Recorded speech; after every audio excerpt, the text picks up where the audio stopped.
Hola, en nuestro curso de los sistemas distribuidos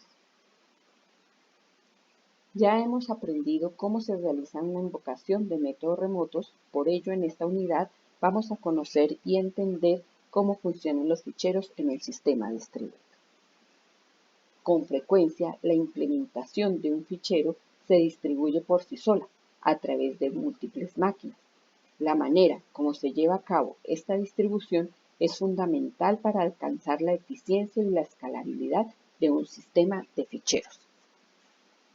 Los sistemas de ficheros y bases de datos son quizá los primeros recursos candidatos a distribuirse y compartirse en un sistema de red. La gestión de un sistema de ficheros distribuidos se soporta mediante dos funciones a menudo bien diferenciadas: un servicio de nombres o directorios y un servicio de ficheros.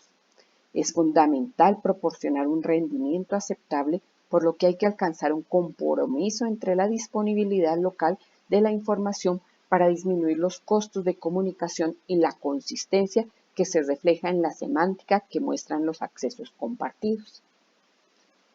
Un sistema de ficheros se caracteriza por un conjunto de propiedades generales, dentro de las cuales tenemos: proporciona almacenamiento de información permanente, identifica los ficheros en un espacio de nombres, normalmente estructurado, es posible el acceso concurrente desde varios procesos y en un sistema multiusuario proporciona protección de accesos.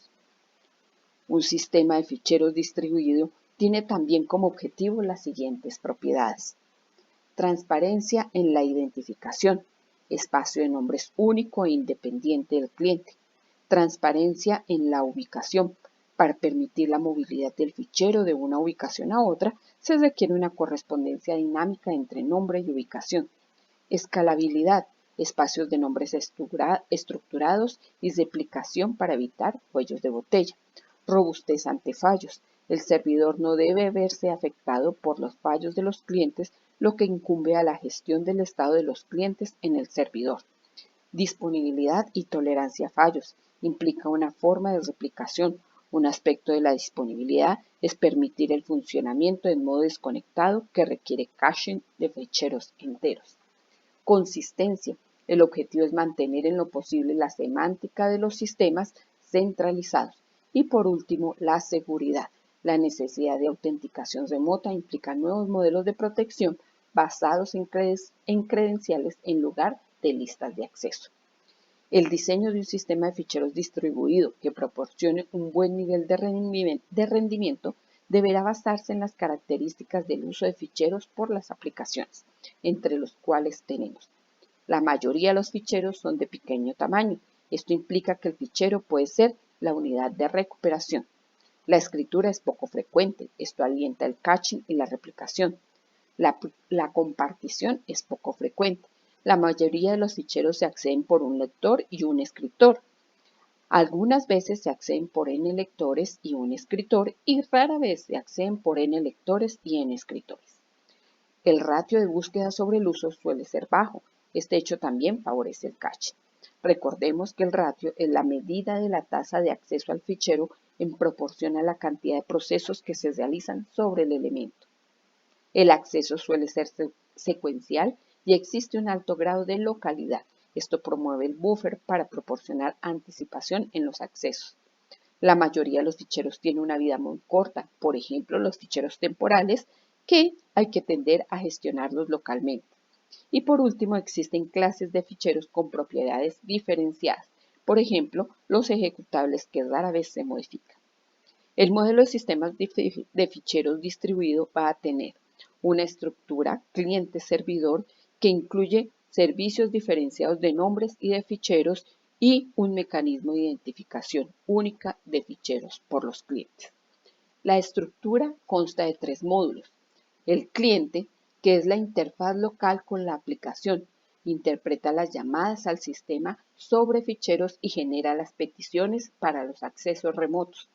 El servicio de ficheros mantiene el contenido de los ficheros y los atributos de los ficheros, como el tiempo de creación, el último acceso, la última modificación, así como su longitud y sus cuentas de referencia.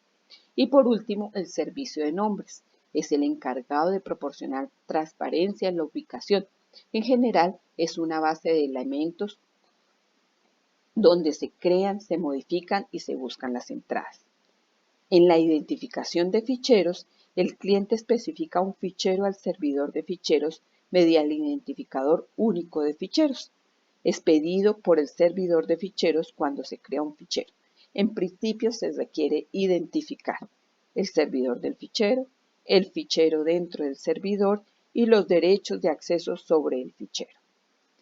Los identificadores únicos de fichero deben protegerse de la manipulación por el cliente, ya que esto podría generar un identificador único de ficheros con derechos de acceso falsos. En sistemas centralizados, por ejemplo, el identificador del proceso que accede al fichero determina directamente el identificador del usuario. En cambio, en sistemas distribuidos se requiere un mecanismo adicional de autenticación que garantice las aplicaciones para asegurar los derechos de acceso.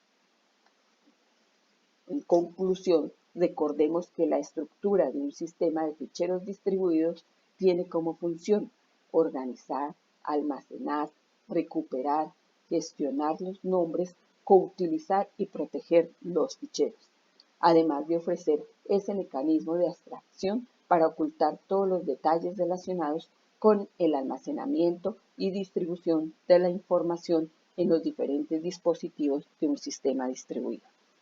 Hasta aquí damos por terminado el tema de la estructura de un sistema de ficheros. Más adelante seguiremos aprendiendo sobre sistemas distribuidos. Muchas gracias.